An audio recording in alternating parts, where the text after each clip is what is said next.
Hi, I'm Dave Gingona. And I'm Ann Killian. We're here at Stanford University, where current WNBA star and U.S. national basketball team hopeful Jayne Appel led the Cardinal to 3 Final Fours during her collegiate career. Ann's one-on-one interview with Jayne is coming up, but first, we're going to take a look at the career of Jayne Appel. At 6'4" and blessed with the skills and knowledge of the game to match her size, former Stanford and current WNBA player Jayne Appel's list of accomplishments range from being named California State High School Player of the Year to Pac-10 Freshman of the Year and Pac-10 Player of the Year while at Stanford. Jayne's 2,125 points and 1,263 rebounds helped the Cardinal reach the Final Four in 3 of her 4 years on the team.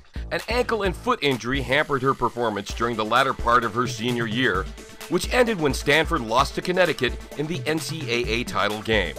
It was the first and only scoreless game of Jayne's college career. She's now in her 2nd season with the WNBA San Antonio Silver Stars, and was a member of the national team that qualified for the 2012 Olympics. Now she hopes to join those same players and make the squad that will represent the U.S. in London. Jayne's coach at Stanford, Hall of Famer Tara Vanderveer, coached the '96 USA women's team that won the gold in Atlanta. She knows Jayne's game better than anyone. She is big, she's physical, she runs the floor really well, and she is a phenomenal passer. I mean, you just don't have players that can catch and the way she finds people in her peripheral vision. She's just a phenomenal passer. She's a phenomenal teammate. She has good timing, she blocks shots, she's extremely unselfish, and again, she's worked on her body to get really strong and really fit. And she's just really an ultimate young woman to coach. We're in Las Vegas, where the USA women's team is holding their first workouts of the year. And this is where Jayne Appel is going to have to showcase her talents playing with and against the best in the game. USA coach Gino Auriemma's talent-laden squad features the likes of veteran players like Diana Taurasi, Sue Bird, Jayne's good friend Tina Charles, and former Pac-10 players Ebony Hoffman from USC and Jayne's former Stanford teammate Candace Wiggins. Coach Auriemma's become familiar with Jayne's skills from the many times his UConn teams battled Stanford and having her on the USA team. He's been impressed with Jayne's knowledge of the game. She doesn't do anything wrong. She makes the right cut at the right time, makes the right pass at the right time, sets the right screen at the right time, helps on defense at the right time. You know, she's fundamentally as sound, if not more so, than any other player on the team. You know, so for her, it's the pace of the game that she's going to have to keep getting used to, because there's just so much quickness out on the floor. But in terms of mentally, where is she? She's as good as anybody we have.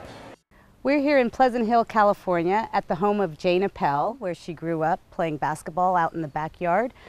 Jayne, Gino Auriemma said that you do everything fundamentally correct. Does that give you a lot of confidence going into this exciting year of heading toward the Olympics in London in 2012? Absolutely. I mean, coming from Coach Auriemma, who's coached how many national championship teams, and now the Olympic coach coming up for the games, it's definitely a confidence booster going into training camp. So you've played with this team, you helped it qualify for the Olympics. How do you feel you're fitting in at this level? I mean, it's a whole different level of play than collegiately or even from the WNBA. It's kind of like a mental mindset changing in terms of everyone can score, everyone can do, everyone's athletic, everyone can jump. So I kind of try and fill in the holes that maybe everyone doesn't want to fill, getting on the floor, setting the screens for someone else to score, rebounding, making sure my players box out even if they don't get the ball. So trying to do the little stuff that sometimes people don't necessarily think of is what I usually go into with the right mindset, and always having a positive attitude. You almost played for Gino Auriemma. You considered playing for him. What's it like playing for him? Is it something you're enjoying? Absolutely. Even though you were battling against him in the tournament and at the Final Four? Even though he was, the team that always got us, it was a very respectful relationship at all times, and I look forward to playing for him. He's kind of similar to Tara in the way that he's always honest with his players. He is going to tell you exactly what he wants. You know exactly how he feels about you. And I like that feedback from coaches. Someone who's not going to necessarily pat your ego, who's not going to, always give you positive stuff when you're doing bad, but honestly coach you. You mentioned Tara Vanderveer, your coach at Stanford. Did she give you any advice? Obviously, she's led a team to a gold medal. She understands what competing at the Olympics is about. What did she tell you? I kind of told her about my nervousness, and she told me just, there's a reason you're going. There's, you wouldn't be going if you didn't belong there. And so just kind of the positive feedback, she kind of calmed me down a little bit. And it was kind of I don't say like a mom, but she is my basketball mom in that sense of, I know I can call her at any second and say, listen, I had this practice. I can't figure out what I'm doing wrong. I just can't get in the right mindset. I can't do this move. And I know she would walk me through it in a second. You had one of the great college careers in women's basketball history, but it ended in a very tough way. A lot of people felt that if you had been healthy, your Stanford team might have stopped the mighty Connecticut Huskies. Can you reflect back on that last game at Stanford and kind of what it meant to you in terms of your growth and your determination? It was a heartbreaker. I still haven't watched the game. I don't know if I ever will, to be honest. It was such bad timing with my ankle being hurt and then having the stress fracture and then hurting my ankle again in the second half. I think Tara told me it was the only game I never scored in. To end your career that way, it's disappointing, but at the same time, I wouldn't have rather spent it on the bench.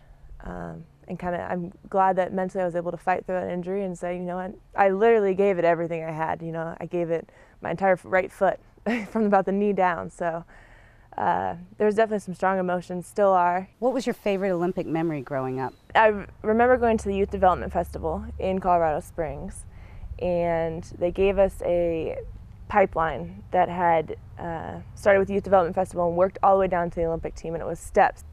And I remember that was kind of the first realization of, wow, this could be something really cool. And then I remember Carol Callan, the women's basketball director, saying, there might be one or two of you that make it, and there were 70 of us in the room. And I'm looking around going, well, it's either them or me who's going. So it was definitely eye-opening experience going to that camp. Did you watch the Olympics when you were growing up? Yeah. Do you remember like '96 with Tara, the team that Tara coached to the gold medal?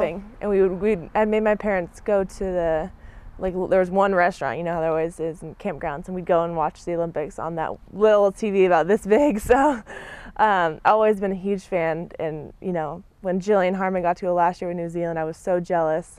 She was like, oh, I'm going to Olympics, and I was like, how are you going? So yes, it would be like an ultimate goal to reach that. You had some injuries last year. Where do you stand in terms of your health now?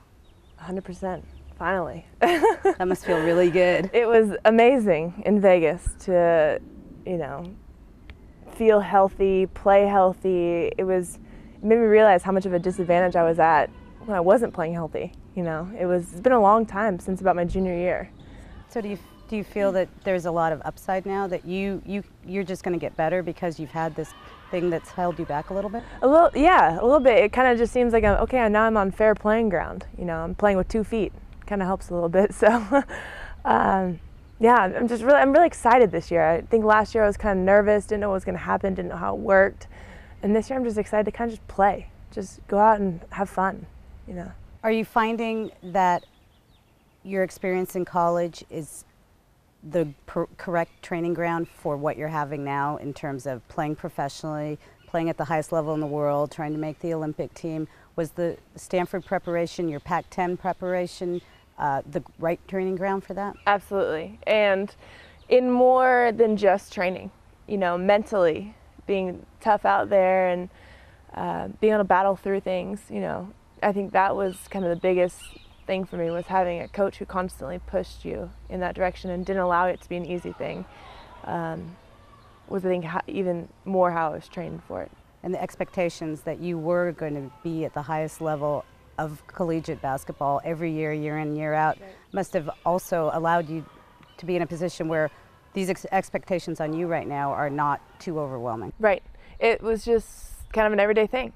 So now I still get nervous, going into USA basketball and stuff like that. But, players like Dana Taurasi and Sue Bird, they know they're going to the next Olympics. But they're the people who are out there busting their butt every play. And so that's setting a pretty high standard for the rest of us who are trying to stay on the team, trying to get on the team, trying to get back on the team. It's a good atmosphere. It's going to be an exciting year. It is. I'm looking forward to it. Thanks for talking to us, Jayne. Absolutely.